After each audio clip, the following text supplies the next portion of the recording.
Listen closely, because what we're about to explore is something that has baffled explorers, archaeologists, and researchers for centuries. And the deeper you go, the more the ground beneath your certainty shifts. Tonight, I want you to imagine yourself standing on a remote speck of volcanic land in the middle of the Pacific Ocean, Rapa Nui, or as the world calls it, Easter Island. A place where the wind carries whispers older than memory, and where nearly 1,000 stone giants stare silently toward the horizon as if guarding secrets no one has yet fully understood.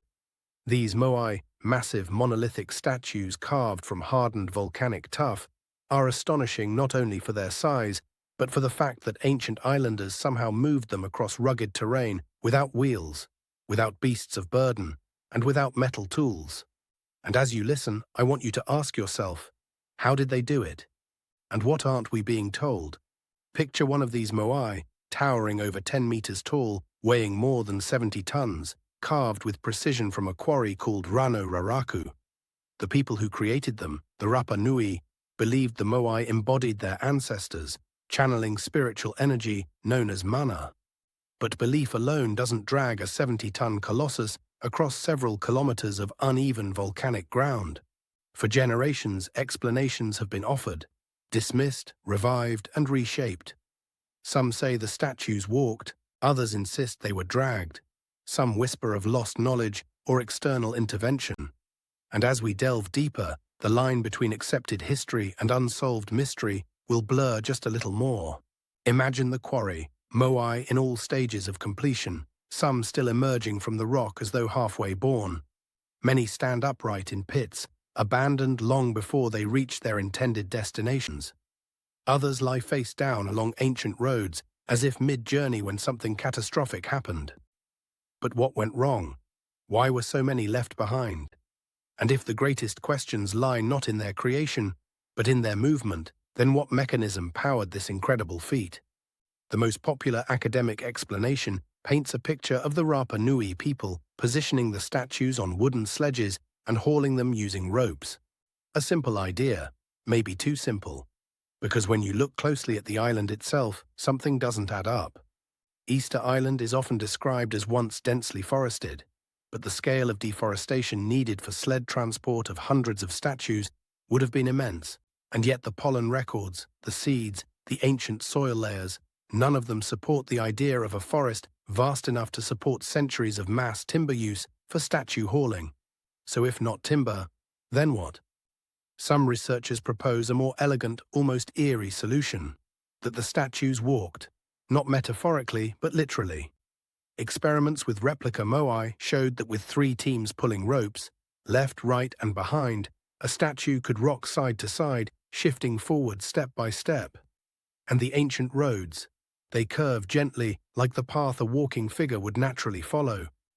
The wear marks on the statue's bases even match this rocking motion. It's a compelling thought.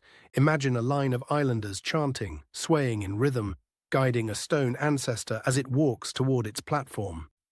But even this explanation leaves gaps, because some Moai, especially the largest, are too heavy for such experiments to reproduce. And if the ancestors truly walked, why do some lie face down far from any platform, as though they fell, or were pushed? Then there's the question of the eyes. The Moai originally had coral and obsidian eyes placed into their sockets once they reached their platforms. Only then were they considered alive. What does that mean for the statues left along the roads? Were they abandoned before receiving their final animating touch? Or did something prevent the islanders from completing their rituals? Some theories point to societal collapse, deforestation, conflict, starvation. But newer evidence suggests otherwise. It appears the Rapa Nui culture persisted far longer and far more peacefully than early Western explorers assumed. The narrative of collapse, of war, of toppling the Moai out of anger or desperation may simply be wrong. And if that's wrong, if the society didn't collapse, then the abandonment of the statues becomes even stranger. There are also signs of something else, something harder to explain. Some of the stones used in platforms weigh even more than the Moai themselves and were placed with such precision that no modern crane could replicate it without difficulty. The quarries show tool marks that some researchers claim are too uniform. too precise for the primitive basalt tools attributed to the islanders. And then there's the astronomical alignment. Many Moai face inward, watching over the islanders, but others appear positioned along solar or stellar lines, as though mapping something written in the sky. Were these simply ancestral guardians, or markers of a knowledge system we've only begun to decipher? You'll find accounts from the first Europeans who arrived in the 18th century describing the islanders' insistence that the statues moved using a form of mana. A spiritual force, yes, but perhaps also a metaphor for technology, knowledge, or techniques long lost. Could it be that the method was a closely guarded ritual, only performed by certain lineages and extinguished by disease and colonial disruption? Or is it possible that the Rapa Nui people possessed engineering capabilities beyond what we currently accept? Something that didn't survive but left its mark in stone. There are even fringe theories, whispered at the edges of mainstream scholarship. Ideas of levitation techniques, resonance-based movement, or even external influence, travelers arriving long before recorded contact. No hard proof supports these possibilities, but absence of evidence is not evidence of absence. And when you look at anomalies like the unfinished Moai, still attached to the bedrock, carved with a skill that seems incredibly rapid, or the way certain statues appear to have been transported uphill rather than downhill, you begin to understand why people keep asking the questions no one wants to answer. As the sun sets on Rapa Nui, the Moai cast long shadows that stretch across the earth like fingers reaching toward a forgotten past. Each statue is a witness, a memory carved into stone, a riddle left by a people who mastered something we still cannot fully explain.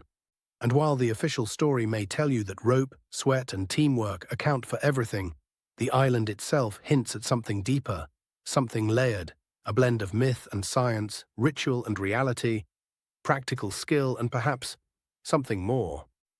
So as you listen to the wind carrying across the cliffs of Rano Raraku, ask yourself, what if the Moai are not just relics of a distant culture, but messages? Messages in stone that say, you don't yet understand, keep looking. Because behind their silent stares lies a truth waiting to be uncovered. Not a fantasy, not a fabrication, but a possible reality, hidden in plain sight for those willing to question, to explore, and to admit that sometimes the simplest explanation is not the most complete one. And the mystery of how the Moai moved, whether they walked, were lifted, were guided by forgotten techniques, or something we haven't even imagined, is not just a puzzle of the past. It's a reminder that human history still holds secrets, that knowledge can vanish, and that the world remains far stranger than we are often allowed to believe. Keep your eyes open, keep your curiosity sharp, and never stop asking what no one else tells you.